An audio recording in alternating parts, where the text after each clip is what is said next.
The 2011 Canadian Grand Prix. Lewis Hamilton and Sebastian Vettel were both only one-time world champions. The grid was 24 cars big, and only 3 of the drivers on the 2023 grid were on this 2011 grid. Though Checo didn't actually race in Canada 2011, despite being entered, he withdrew after Friday practice.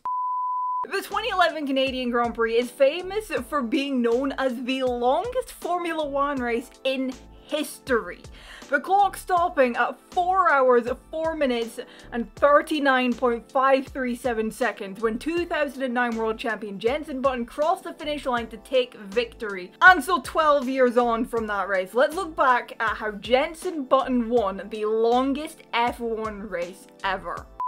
Don't mind me as I interrupt for a second. Obligatory Ferrari fan moment. Ferrari won Le Mans! What a comeback to the top class at Le Mans. 50 years away for the top class, they come back, boom, front row lockout, win the race. Absolutely incredible. Congratulations to the Ferrari hypercar team, to the drivers of the number 51 car, Antonio Giovinazzi, Alessandro Pierguidi, and what's the other guy? James Collardo. Congratulations, guys. You fucking deserve that.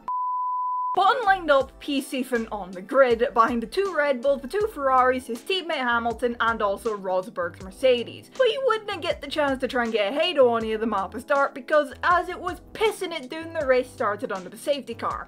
Much to the annoyance of, at the time, lead commentator Martin Brundle up in the BBC commentary box. The safety car stayed out for 4 laps, the race commencing at the beginning of lap 5, and Button immediately gained 12 places when Hamilton and Webber made contact on the exit turn 1, but then lost 2 places to Schumacher and Hamilton later in the lap after going wide at turn 6. But no matter, because he made quick work of getting back past his world champion teammate. As said, Britt went wide at round turn 10 on lap 6, but Hamilton wasn't again to gear up very easily and was right on the back of Button pretty quickly.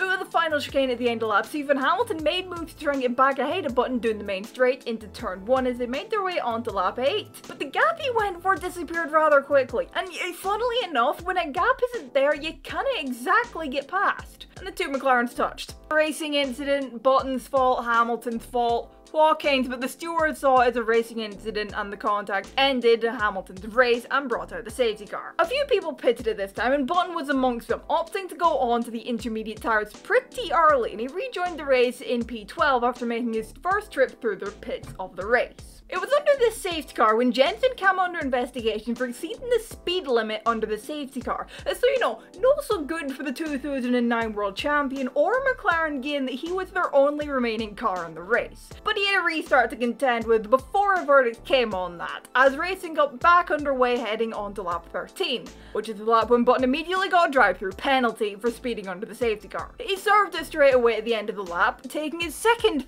pit drive through the pit lane of the afternoon, and he rejoined in P15, which quickly changed as he was flying on his intermediate tires. He made light work of Sebastian Vettel for P14, and then the following lap on lap 15, he passed 3 cars in 1 lap, Sutil and both Williams of Barrichello and Maldonado to get up into P11, which quickly became P7 by the end of lap 19 when he got ahead of both the Mercedes who'd made pit stops and made overtakes on Di Resta and Petrov. JB was flying, but he wouldn't be flying up any further up the field for a while as the rain had been coming back on pretty heavily, and on lap 20 the safety car was brought out because of the conditions.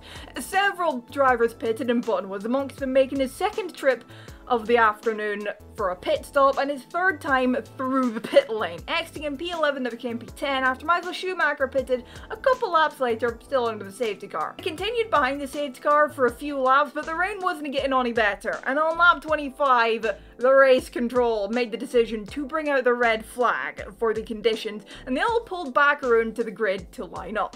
Yes, for those who've done it kind of this time, they lined up on the grid during red flags and no in the pit lane. On the broadcast of this race that you can view on the archive on F1 TV, the red flag was called out at 50 minutes and 59 seconds into the broadcast and lasted for 2 hours and 4 minutes. It was a long wait for the weather to get better. After that 2-hour wait for the weather, in which we saw a lot of waffling and filling of time from Martin Brundle, David Coulthard and the rest of the BBC F1 team, a lot of driver and team personnel interviews, a lot of shots of fog and vehicles trying to get rid of some of the water on track, which trying to clear track of water when it's still raining is a bit like shoveling snow for your driveway when it's still snowing. And DC almost correctly identifying a bird that was sat on an apex. He guessed a red-shouldered blackbird, and it was apparently a red-winged blackbird. Close enough.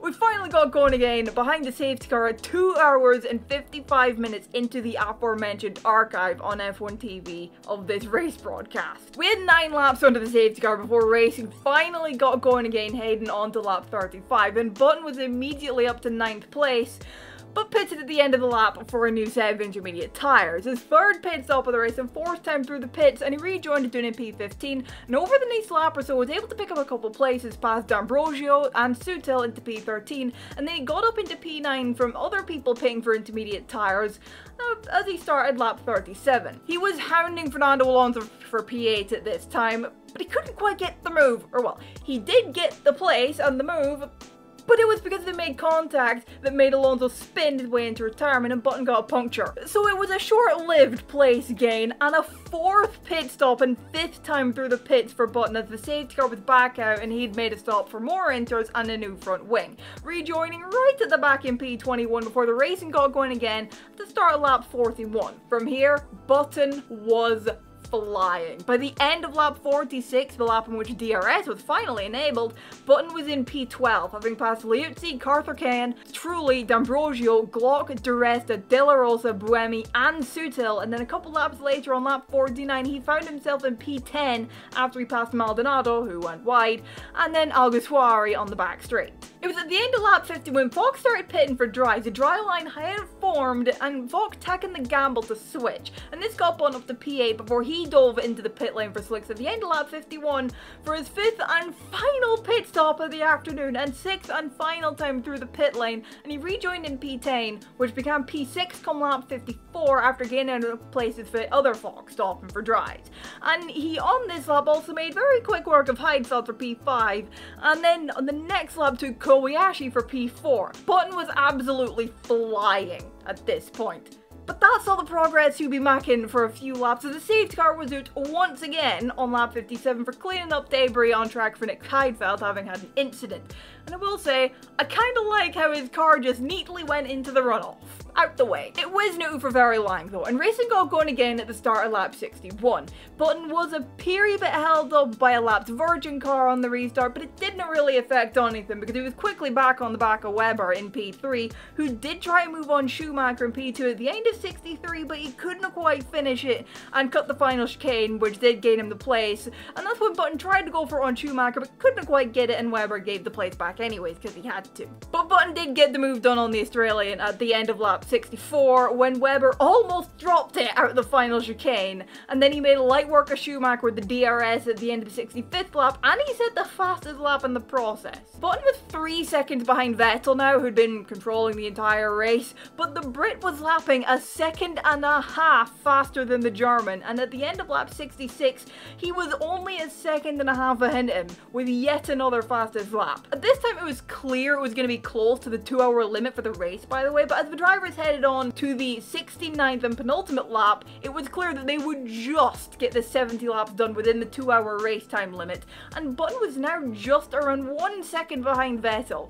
He was still flying and set yet another fastest lap, a 1 minute 16.956, which was the fastest overall lap of the race, and as they made their way onto the final lap, Button was within a second, but it did look like Vettel had things under control. Until he didn't. It takes to hold him off. I think Vettel's got weight. Yeah, he's got weight. He turned in too late. He got the tyres. Button leads the Grand Prix. After a collision with his teammate, a collision with Alonso that gave him a puncture, 5 pit stops and a drive-through penalty, Jenson Button took the lead of the Canadian Grand Prix with just 2/3 of a lap to go, and that's the lead he would hold on to, and he took an incredible win at the longest Formula 1 race in history. I do find a little funny Martin Brundle singing commentary after Vettel made that mistake, that Sebastian Vettel had finally shown he was human. Hearing that kind of made me think that, well, we're still waiting to see that from Max Verstappen this year. But as for Jenson Button's 2011 Canadian Grand Prix race, well, the man himself summed it up best on the radio after the race. Guys, that was a hell of a race. A hell of a race. Anyway, Anyway, thank you all so much for watching. Let me get in your thoughts, do it in the comments below. Drop a like if you enjoyed the video, subscribe if you're new, and I will see you in the next one. Bye-bye.